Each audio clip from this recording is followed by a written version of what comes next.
and music, especially in video games, is programmatic. Therefore, it's aiding the plot and telling the story 1,000,000%. But how I interpret it emotionally is essentially completely up to my own lived experience.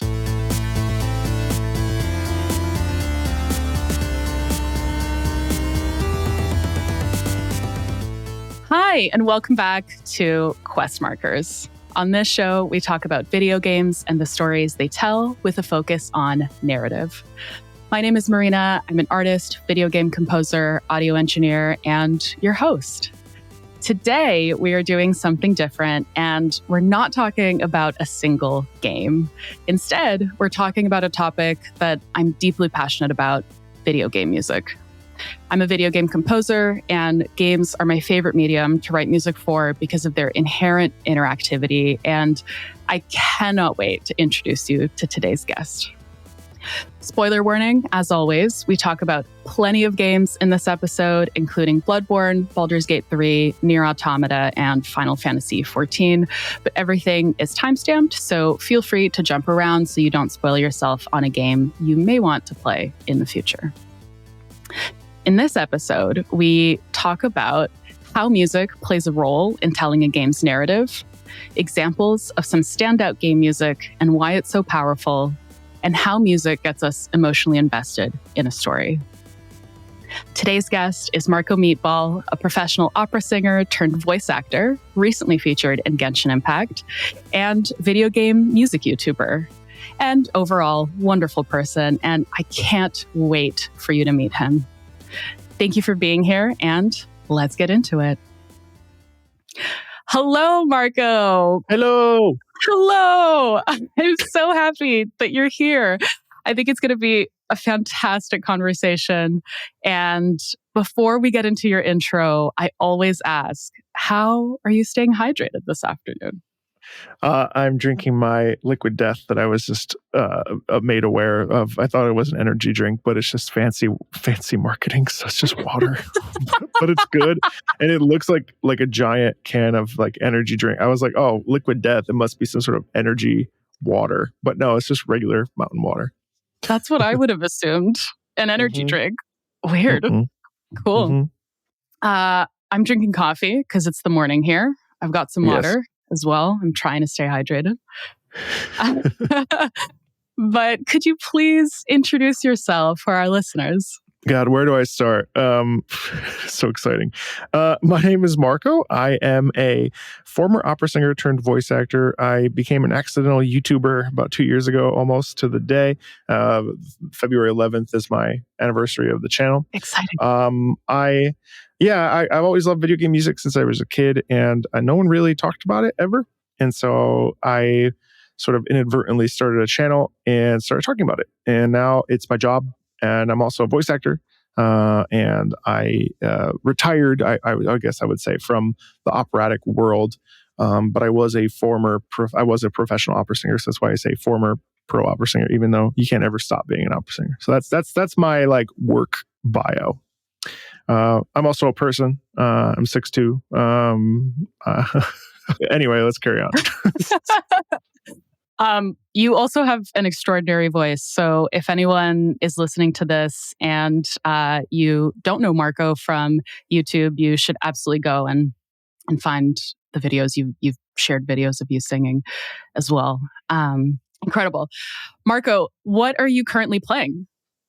Oh, goodness gracious. Well, I just finished Granblue Fantasy Relink as of today. I've played it for the last, how many hours did I put into it? I put about 15.9 hours in the main story, and then I just discovered there's a whole post-game and end-game. I'm going to be playing it for a whole while longer. It is one of my most favorite games of all time at this point. I've loved every inch of this game. It's been amazing.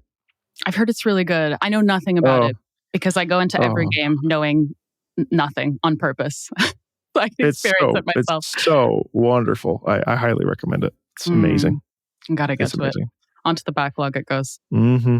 So We are here today to talk about video game music. I can't think of anyone better to bring onto the show. And when we look at a game and break it down into its components, the sonic ones are major portions of work to craft, to create, to implement. And within that, music, or the lack thereof, plays an equally important role as anything else. And before we get into things, I want to dedicate this episode to every single game dev out there, regardless of what you do at your studio and in your team and on your projects. If you are a part of bringing a game to life and telling an interactive story that can impact someone's life, thank you so much for what you do. So let's get into it. Marco, let's start by talking about the OSTs of the games we're currently playing. And then we'll get into some of our favorites and end with some community questions. So if you would like to kick us off. So I've been playing Granblue Fantasy Relink, and it's just been astounding. It has been so good musically. It's had this incredible mix of like guitar, not electronic, like rock music mixed with classical. The original music actually was composed by Nobuo Uematsu. And then Narita, I guess, was his protege based on what my chat was telling me. I hadn't heard Narita's compositional landscape yet. And then I played through this game, and I'm a huge fan. It's just so good. The main theme is amazing. It's got these beautiful swells, this very classically based piece of music, but then it also has some rock elements and some electric guitar in there. And it's just so good.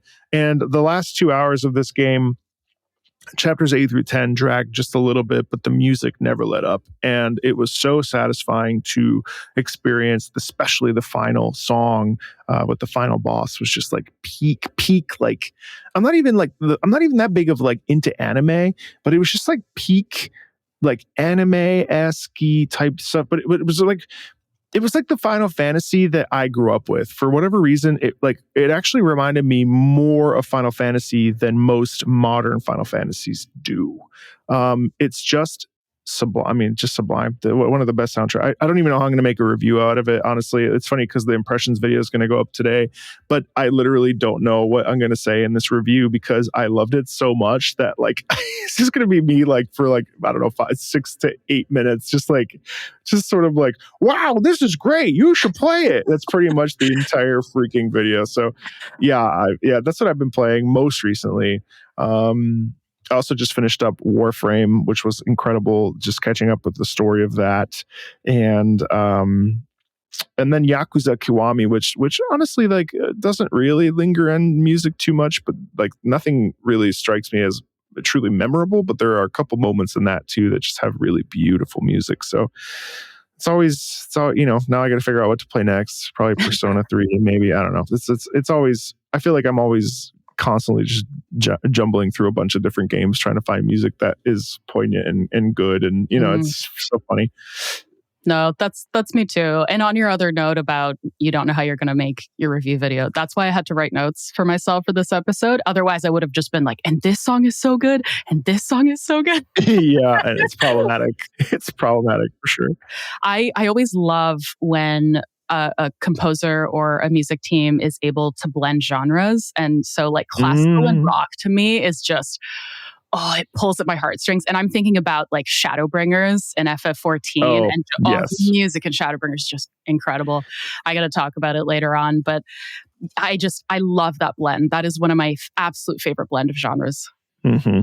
It's so good. It's also like so unique to, I don't know. I think like video games is such a big, like you really don't see it that much in anywhere else. And I don't know, like coming from a classical music world, like for me, it's always really exciting when I hear elements of music that are not like in your standard like protocol for when it comes to like that, because we're so used to having just classical music. So when you throw in an electric guitar, you still have like a choir and the strings and all of them are moving in a specific, typical classical patterns. But then you also have like, I don't know, it's just so exciting.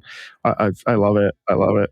No, me too. I mean, like I grew up playing violin, I grew up playing guitar, and feel really grateful that the industry is in the place that it's in right now musically, because I feel like the there's almost been a resurgence of people listening to classical music now because so much of it is featured and composed in video games, and I love it. I love it.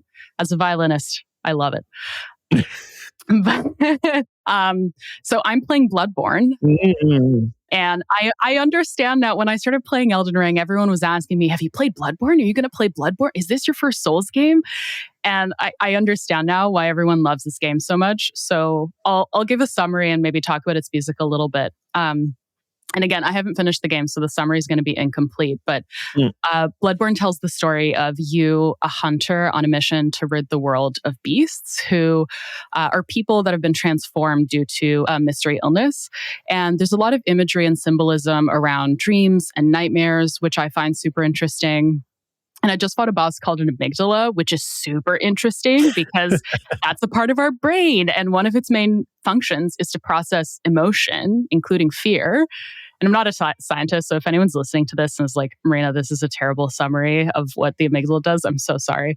But I digress. The musical geniuses that were a part of bringing Bloodborne's music to life are Yuka Kitamura, Tsukasa Saito, Chris Velasco, Ryan Ammon, Nobuyoshi Suzuki, and Michael Wandmacher. And just extraordinary music.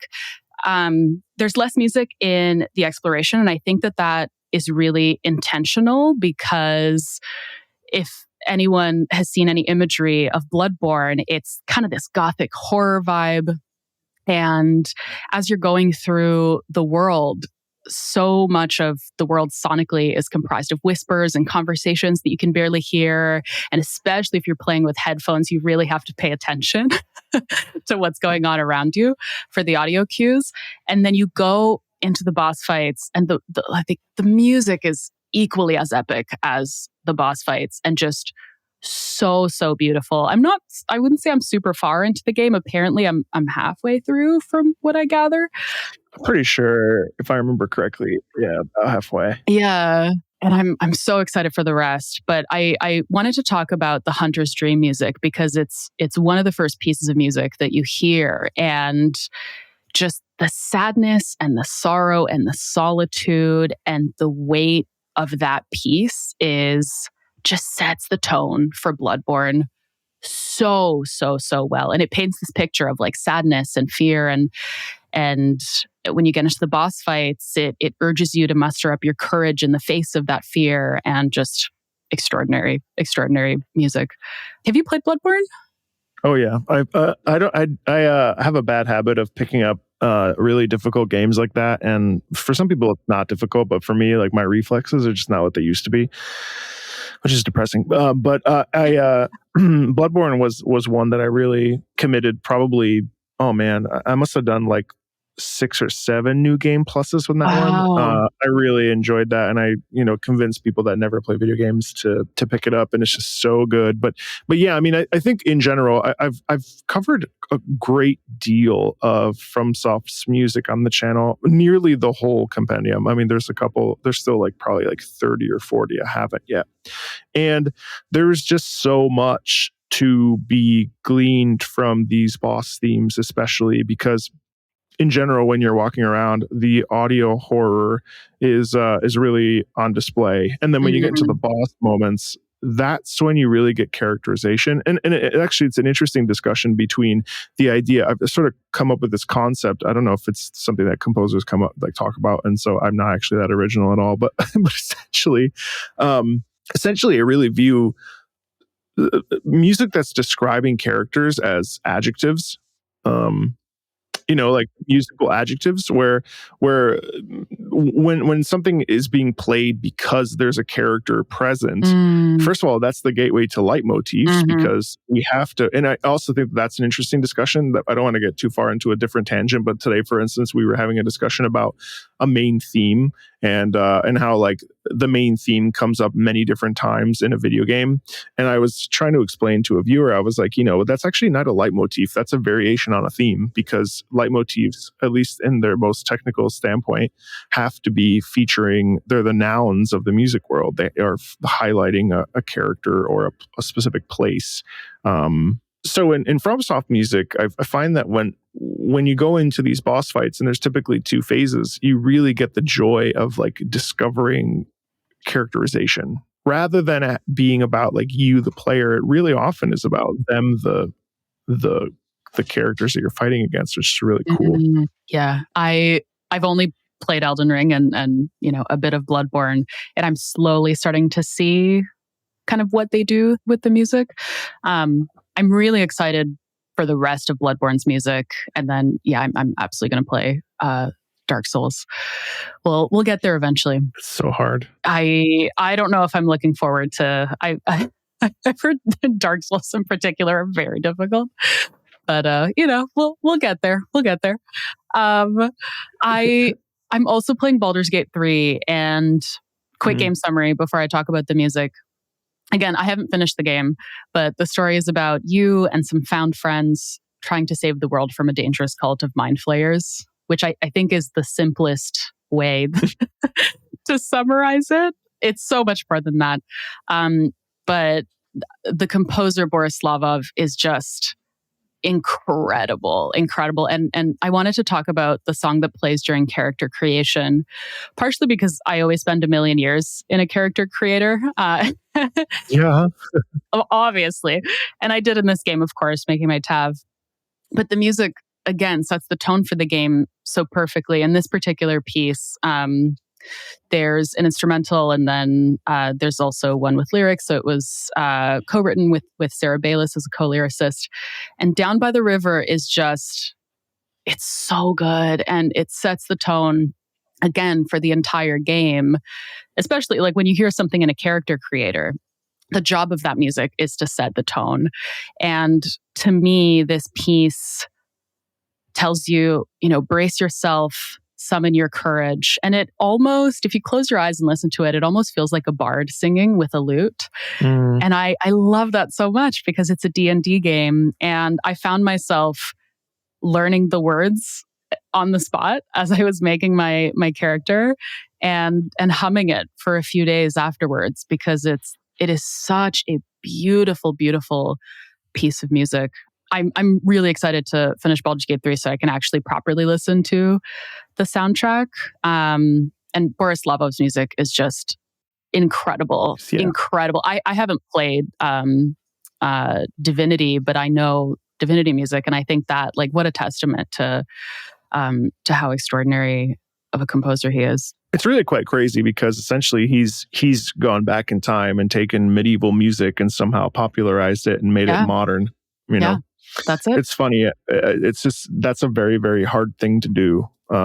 And he's just like done it. It's actually staggering. And it'd be really easy to take for granted because it's so like naturally in the lexicon of like his work, but it just works. It's actually nutty. I mean, it's legitimately just insane to me how he managed to pull that off. It's so genius. Yes, 1,000% agreed.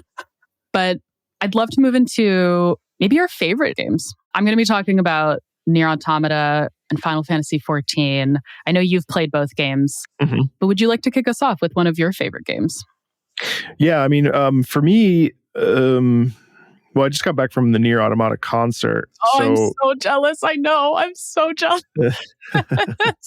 So it'd be hard to not say that. What I would say, I'll gloss over it so that way I don't steal your thunder about it. No, please. I think what I really like about Nier music in general is the fact that it's both like fairly classical, but then it's not at the same time. Like it colors outside the lines, which is really satisfying. So you'll have a piece like Shadow Lord or Snow and Summer, which feels inherently classical, but then at the same time, you then throw in like, Fleeting Words or kind of Salvation or Ashes of Dreams or Weight of the World or some of these other tracks that seemingly are not, they're more pop songs or art songs. Like it just melds all the different genres kind of together. So that's my thoughts on that. I mean, I love Nier music and honestly, like it's just so good. But Warframe to me is a fairly recent discovery, but I've been listening to the music on and off for about 4 years. And even before I even considered a channel. And that really, This Is What You Are is one of my favorite pieces of all time. Probably my top 5 video game music pieces, if I even have a list at this point. And I think for personal reasons, it's just really moving. I discovered it at a time when my dad was quite sick, and so when I was sort of trying to displace some of his illness, it was almost like I would go to the gym and I would work out, and that music sort of moved through me, and I was hoping that through that sort of suffering that I was going through while listening to this track, that I was somehow going to be able to sort of defray some of his illness. And so whenever I hear it, now it's not a piece that you can listen to all the time. It's a very intense piece, and then whenever you listen to something for too long, it does get a little grating. But I would say that the soundtrack of Warframe is really diverse and really interesting, and it doesn't require context, which I think is always really, really telling of like sometimes, I mean, a good soundtrack is a good soundtrack, and like you can listen to it in the game and it fits the mood and the story and the experience of the game really beautifully. But Warframe is one of those that doesn't require the context at all. And I know that people are always like, well, it hits harder in context, but while I played Warframe for 120 hours over the course of December and January, and I didn't find that any of the tracks really made a difference with the context or without. They were so good on their own. So Warframe was one that I've been really, really, really drawn to. And then the other one, goodness gracious, there's just so many. Yep. Like at this point, like I can't even give you favorites anymore because there's so many that I listen to, and like everything has its own like, you know, I could say Granblue, yeah, but I could also say Shadowbringers, you know, I could also say Genshin, I could also say like there's just so many. Like but Monster Hunter is another one. There's just so many themes that are based on characters that are so good. There's just so many. I mean, we live in a time where video games are really at a incredible like point where the music is as valid and as good as so many classical compositions or composers that we've learned, from Beethoven to Handel to Mozart to, you know, Brahms to all these people. Like we're in a new era, and I always find it funny when the classical music sort of looks down on video game music, or like the, you know, there's a movie where like the composer or the conductor ends up like failing, and they go and end up becoming a video game music conductor for like pops concerts, and that's viewed as a negative thing, where I'm over here like, that is the greatest thing you could possibly do, because you'll always have a job. There's just so much good. I was really impressed by the music of Enshrouded, of all things, which is a survival crafting action RPG kind of game. And I'm not usually into survival games, but it really, like, you're like wandering around this empty world and there's no one around you and you're alone, and the music is your only companion pretty much, besides the random like wolves or you know, rams that you see, and you kill them for food and stuff. But what kind of soundtrack is it? It's just classical, like with strings and things, but it just like, I was like, wow, this is like really beautiful, and it's diverse, it's warm, it's inviting, it's scary, it's alarming. There's a lot of diversity in it. And so those are the question was what my favorite soundtracks are, but it's basically impossible. Besides Warframe, I'd say Warframe, Nier, and Final Fantasy. Those are like, Final Fantasy is like a comfort soundtrack. I think it's a hard question to answer, because I'm sure we could sit here for 6, 7, 8 hours just talking about each individual song. And yeah, exactly. Yeah, I know. Yeah, absolutely. And just analyzing. Yeah, I mean, you do it, you know, so much on your channel.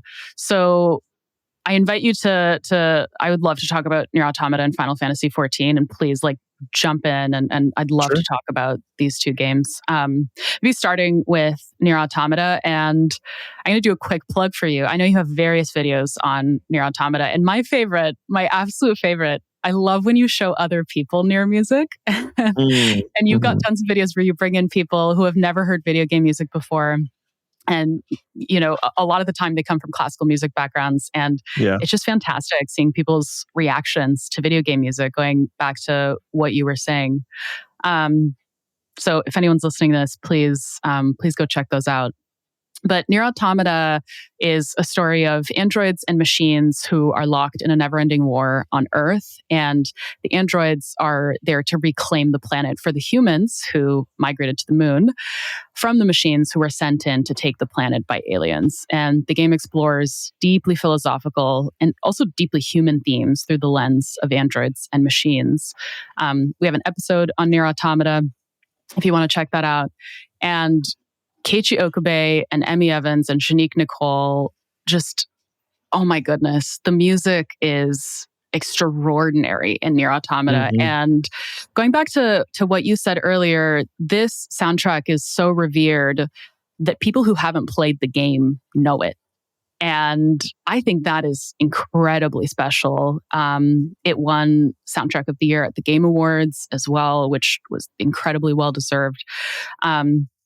And one thing that's particularly special about Nier music is that it uses a fake language called Chaos Language that was created by Emmy Evans. That's a mix of Japanese, English, French, German, Portuguese, and Spanish. And there's a great article about it on PlayStation's official blog. And it tries to predict what a human language would sound like in the future, which I think is really interesting, especially when you look at the narrative themes of Nier Automata and it being so far in the future. But my absolute favorite track in this game is Copied City. And it's the first thing that played when I downloaded the game on my PlayStation. And I remember it finished downloading, the game started playing, and I was in my kitchen and I was like, oh my goodness, what I need to know what this song is right now. And I hopped onto Spotify and found it and saved it with zero context.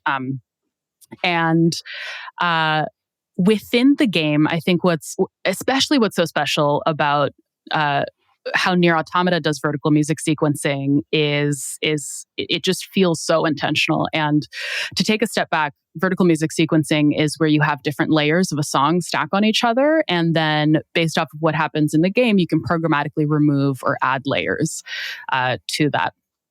And I want to maybe start by painting a picture of this boss battle where Copied City plays for narrative context. So you are fighting a machine named Adam, who has a brother named Eve, by the way. And Adam is a machine who wanted to learn everything that he possibly could about humans, and he wanted to experience life as a human. But he could never experience a true death because he's connected to the machine network and is therefore, in a sense, immortal because he can reboot himself whenever he wants into a new body. But for this battle, he disconnects himself from the network in phase 2.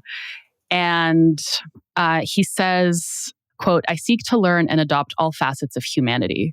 Death, even the concept of death, has no meaning to us. Thus I decided I shall risk my life in battle," end quote. And so phase 1 of your boss fight with Adam, you only hear the piano and the strings of Copied City. And then in phase 2, when he disconnects himself from the network, you hear this beautiful choir come in. And again, it happens after he severs his connection to the network. And what is more human than hearing human voices? You know, if he wants the human experience of death, and we don't have to kind of go into the narrative of that.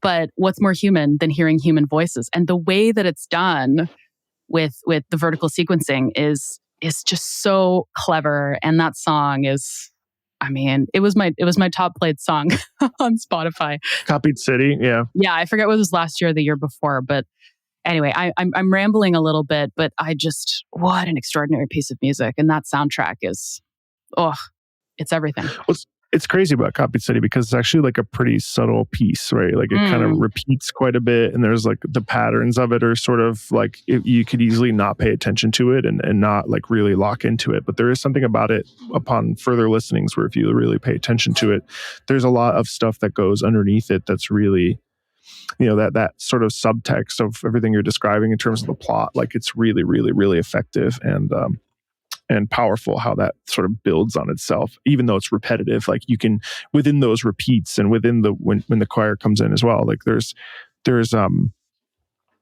inherent, like, you're right, like humanity and like almost psychosis that goes on in that repeated pattern there as well. It's really interesting. Agreed. It's a fantastic piece of music. Do you have a favorite piece from Nier Automata or Nier Replicant? There's so many. I mean, the first time I heard Snow and Summer, I was really blown away by that. But there was another, Kind of Salvation actually is one of my favorite pieces of all time as well. It's in my like top 10 pieces. I think just because of the strophic nature of it, where it just repeats the lyrics change, but although I don't know that the lyrics actually change. So it's just so great. And I love how honest it is. And I love how, you can hear like a warm summer day in it kind of. I really, really like my favorite Nier Automata song is City Ruins. I used to have so good. It's like the fastest 6 minutes of your life. And I had on my PlayStation 4, there was a background that you could put on the for the display, and it was to be looking up at like a sort of a robot that had become sort of withered. The image where it's like the robot has become part of the land again, and she's like staring up at it, and that would just play over and over and over. And I didn't realize it was a chaos language until later on, when I was like, oh, it's not just me not understanding it; it's literally gibberish. Well, and I know it's a language, but at the time I was like, oh, it's nonsense. And it was just crazy how that I listened to it like literally every single day. Sometimes it would just play in the background. So City Ruins and Kind of Salvation and Snow and Summer are probably my favorite tracks. It's so hard to pick one, isn't it? It is, yeah. I guess City Ruins would probably be the one if I was going to pick one from Nier in general. So good. That wasn't me like forcing you to give a favorite. No, I don't mind. Just a comment, because it is like, it's so hard. It's truly, especially from those games, it's so incredibly difficult to pick a favorite. Yeah. But yeah, Copied City has a very special place in my heart. I'd love to talk about Final Fantasy XIV. I actually don't know a lot of FF14 players, even though it's such a popular game. No, which is strange. I don't know. Like, I'll tweet about FF14 and like no one cares, and I'm over here like loving it. But FF14 is narratively so interesting because you start off as an adventure like any other, and you end up defeating the literal incarnation of despair and becoming a prepared champion. But the way that it's done, and the way that it's written, and the way that it's voice acted, and the way that it's animated, and the way that the music tells the story is it's not cheap. It's done so intentionally. And I won't digress too much because we've got an episode on FF14, and you have a ton of FF14 videos. Quite a bit on it. Yeah, including interviews with Amanda Aiken and Peter Bramhill. So if you're listening, you should check those out. But Soken and Uematsu are, I mean, easily some of my favorite composers. And they write music that, to your earlier point, feels like it transcends so many genres, where they can kind of pick a genre, but you can hear a lot of different genres in the instrumentation, even if it is an orchestra playing a piece. You hear so many influences from so many different genres, whether it's pop or rock or whatever it might be, in the music. And somehow every expansion feels unique, but also cohesive. And you mentioned Shadowbringers before. Who Brings Shadow is one of my favorite video game pieces.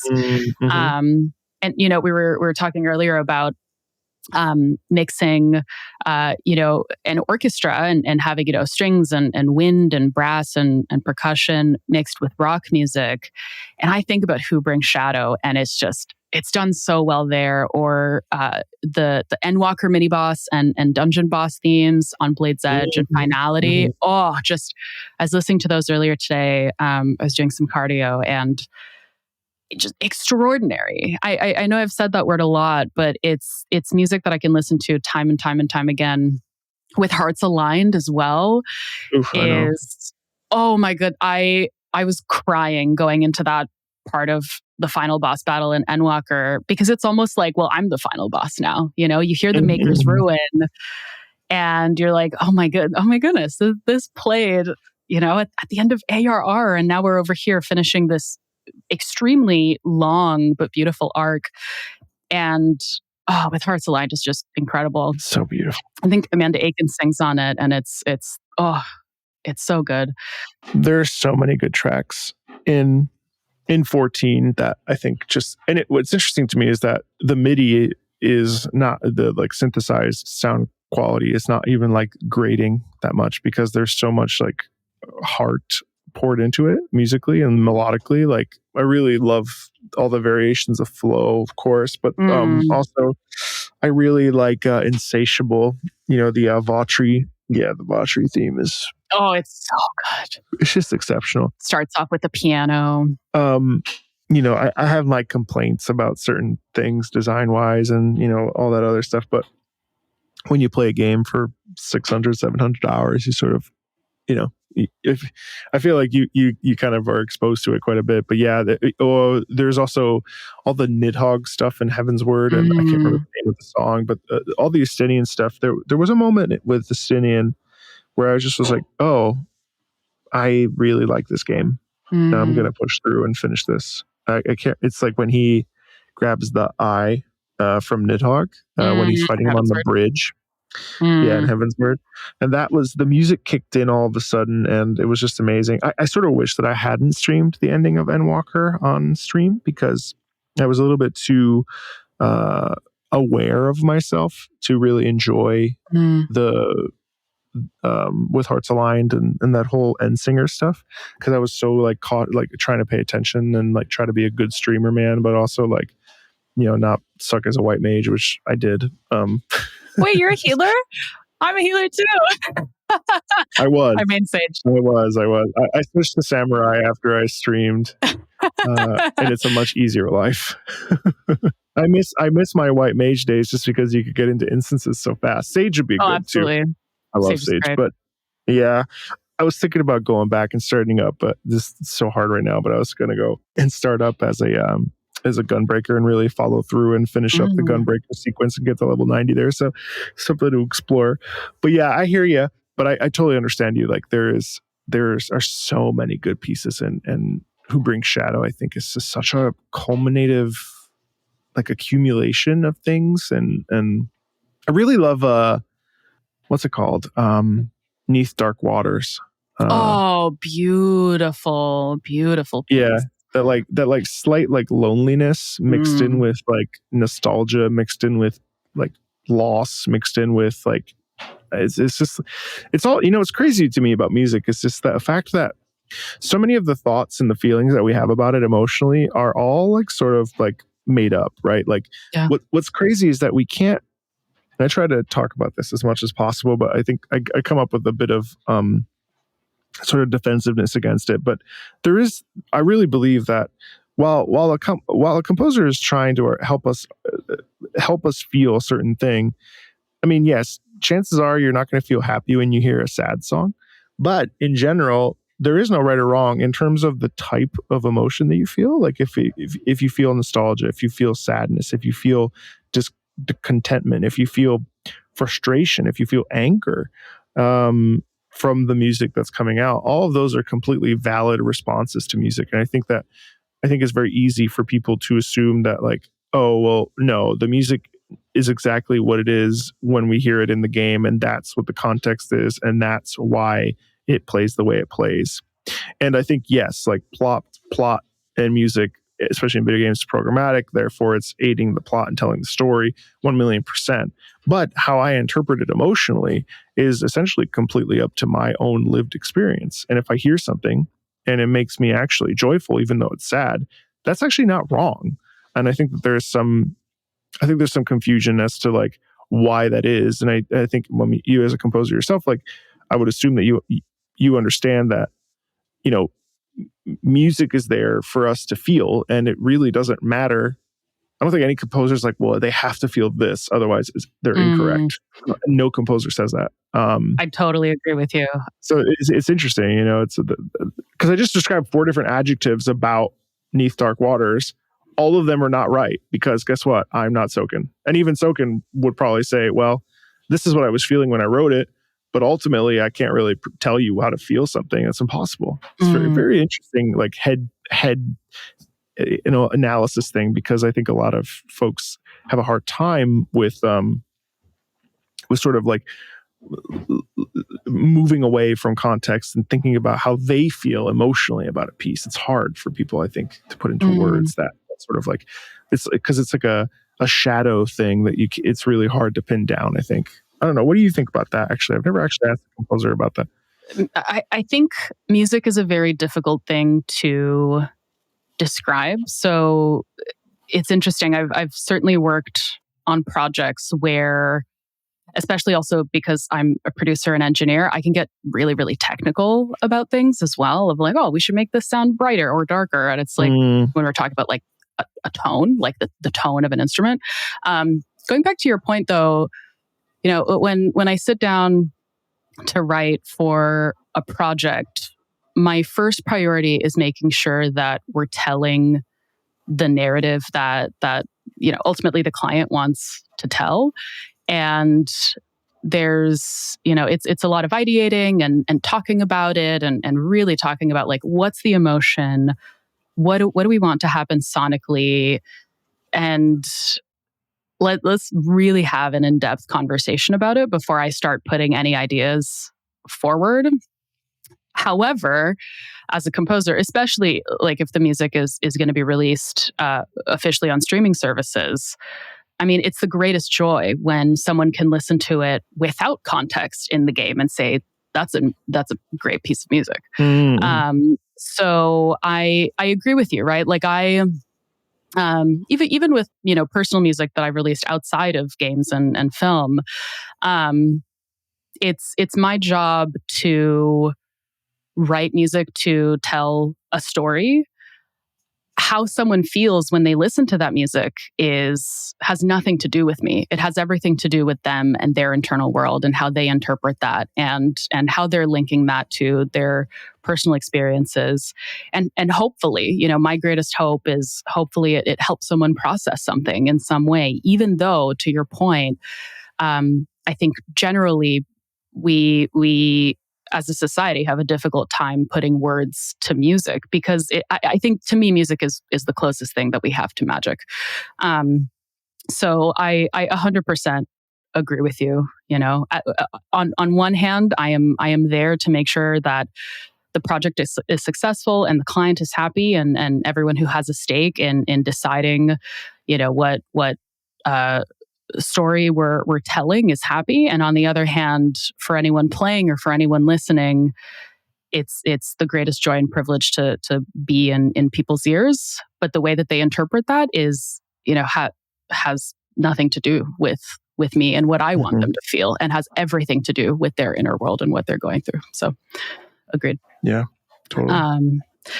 I do, before we move on to a community question, actually, which I'm really excited about, I really want to talk about Answers. And you have an incredible video about Answers. But this song, it's so special. The first time we hear it is all the way back in ARR, and then it comes back in Endwalker with a piano version and your answer as well, which is this like very grand version. But the lyrics that we hear in ARR tell the story of the ancients and how they lost their world to the first final days. And I want to read some lyrics here. It says, quote, "Now open your eyes while our plight is repeated. Still deaf to our cries, lost in hope, we lie defeated. Our souls have been torn and our bodies forsaken, bearing sins of the past for our future is taken," end quote. And I remember listening to that in ARR, feeling sadness and despair and desperation and almost, you know, like wanting to cling to something that has been lost. But no one knew what the story was up until Endwalker and what, you know, like what the context was behind that. And so exactly to your point, music can help us tell that story, even though we don't have context onto what's going on. And I think Answers is the perfect example of that. What do you think? That's a good point. I didn't actually think about that, but you're absolutely right. I mean, that's the thing. For like so many years, we were sitting there with, okay, well, what are we referencing? Like, what's being discussed? What do these lyrics mean? And frankly, I never even, when I was listening to it before, I never sat down and studied those. And I was just like, oh, what a beautiful song with really powerful lyrics about, because we used to think it meant one thing, which, like, the plight of the people of Eorzea and the death and everything, all that other stuff that occurs in that 1.0 sort of, the new beginning there. But then as we come out the other side on Endwalker, we suddenly realize that actually means something very, very powerfully different. And, it's interesting too, how we can sort of defy expectations when the truth is sort of unveiled, but that context, regardless of the context, like, it could still be a powerful experience, and I don't think, like, all those people that thought that the answers meant one thing way back when, were not wrong to think the thing that they thought, because that helped them feel whatever they needed to feel to enjoy the gaming experience. But then to get the real context, I'm sure a lot of people were like, oh, cool. I mean, most people, I think that's the fact. Like, it's always really exciting to sort of uncover the original intention while also creating your own intention. Yep. And I think Answers just, if you don't know that song, and maybe you don't play FF14, that is the song that I would recommend you listen to convince you to play FF14. Yeah, 4,000,000%. So good. I said I would get you out of here on time. So let's go into our last section, community questions. And I would love for you to kick us off with an answer to this one, if that's okay, Marco. Mm-hmm. The question is, quote, how does ambient music help the player understand the tone of the narrative? End quote. I don't know that ambient music does. And I say that interesting, because I've sort of come to the realization that for the most part, ambient music is there to, it sets the tone of the environment that you're in. It doesn't speak to narrative per se. And I don't think it speaks to character per se. But I mean, the crystal clear example to me is World of Warcraft, which I started playing this year. And one of the things I discovered while playing World of Warcraft was that I was entranced by the world building that existed through me walking around these different regions with their own different and unique sets of music. So there was nothing I was doing as a player to make that music occur. That music was occurring because that was the music of the place. And so ambient music ends up being about places and environments, while melodic music ends up being about us as players or the story. And so I've discovered this sort of, I don't know if this is true across the board, but I've discovered this delineation that ambient music is there for us to experience the place that we're in, versus melodic music, which is there to guide us as players along. Now, it's different for everything. I mean, like, you can, you listen to Raktika, whatever it's called. Raktika Greatwood. Oh, so good. Yeah, of course. But that's very melodic, even though it's ambient music. But I also don't know that Final Fantasy XIV's music really counts because of the history of melody and melodic patterns that exist in those games. I'm not entirely sure that I would even classify that music as ambient at that point. But it sort of defies the point I just made. But at the same time, because it's ambient, you do hear the soundscape. So, like, Raktika Village, or whatever, Raktika whatever, is a prime example of, like, you may think of, aren't the Viera there in Raktika? Mm-hmm. Yeah. So, like, you could picture, like, the Viera going about their business, or you could picture, like, how these people live off the land, and how, like, there's sort of like a nomadicism about it, or, like, hunting and gathering. So, like, there's that singer showcases sort of courage and the will to live. Like, so that's not about us. That's not driving the narrative forward. That's really about the place and, like, where it is. High Mountain in World of Warcraft is a beautifully forested area, and that music represents that area so well that you as a player just feel incredibly small in that environment. So I'm not sure the ambient music to me is really about the narrative at all. Interesting. So I want to challenge that, because I agree with all your supporting points, but I actually think that ambient music absolutely sets the tone for a narrative and helps us understand the tone of a narrative. And I don't know why, but the first thing that's coming to mind is Limgrave in Elden Ring. It's haunting, and there's some sadness, but like the music itself feels really desolate.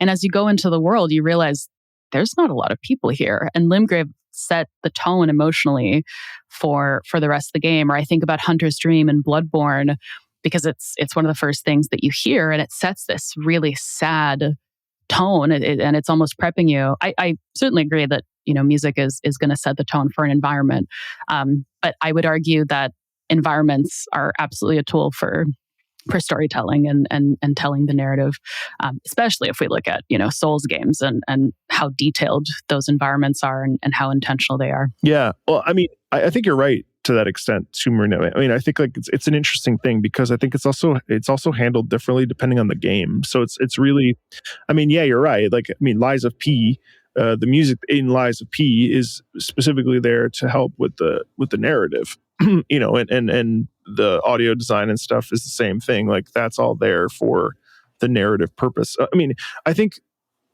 ambient music is a really interesting one for me, because it's like, I usually treat melody as like the defier, right? Like the definer, sorry, not the defier, the defier. So like melody to me feels like it's about the player and about the story, but ambient music is about the environment and the world. So anyway, all that to say, I actually do agree with you, but it's also interesting how ambient music can be used in so many different ways that's a little bit more meandery than, say, a melodic pattern, which usually is going to give us, if melody is like the most clear way for us to understand intention. I think it's really interesting. I've thought a lot about melody because I've sung so much melody over the course of my decade and plus in opera.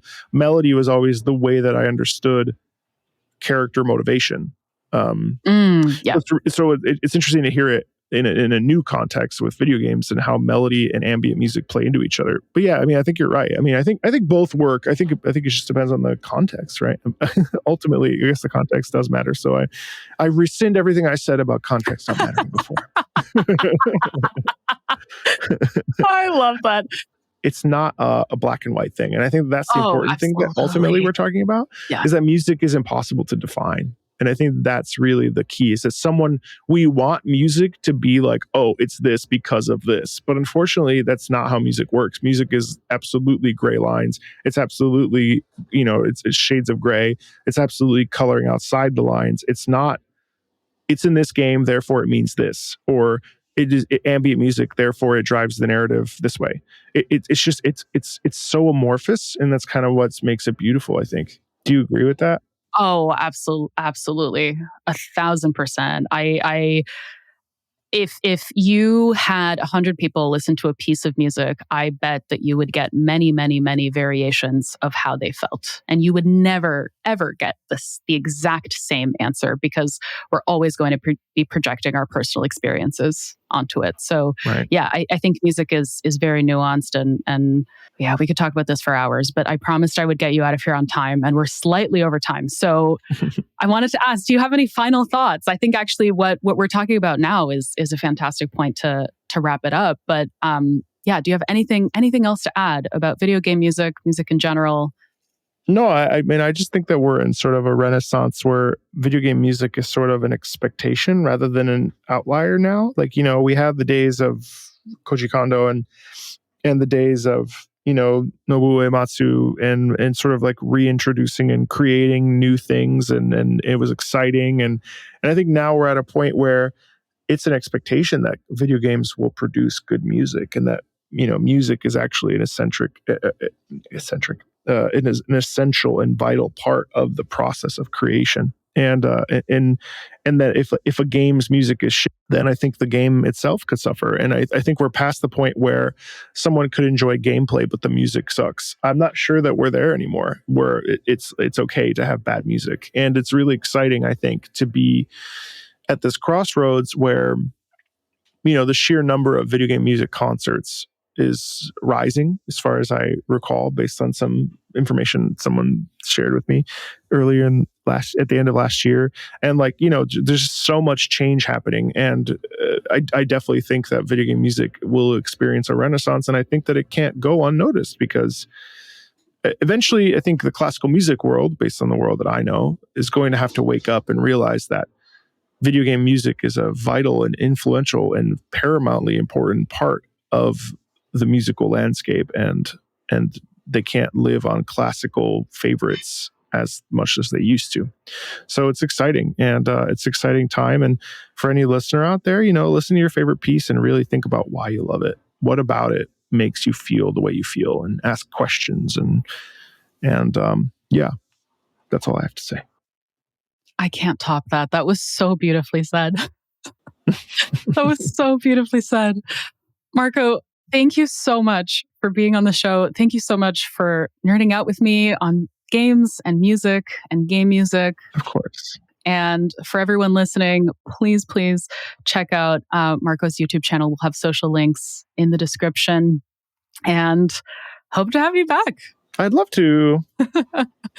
We'll see you next time. Thank you so much, Marco. Bye. Thank you. Bye. Thank you so much for being here and for listening. If you have any feedback, please send it our way, especially because this is a new format for the show, and I would love to hear if you'd like more of these kinds of episodes. Socials, again, are in the description if you'd like to follow us, and if you're not subscribed, please do so that you don't miss an episode. Thanks again, and see ya next time.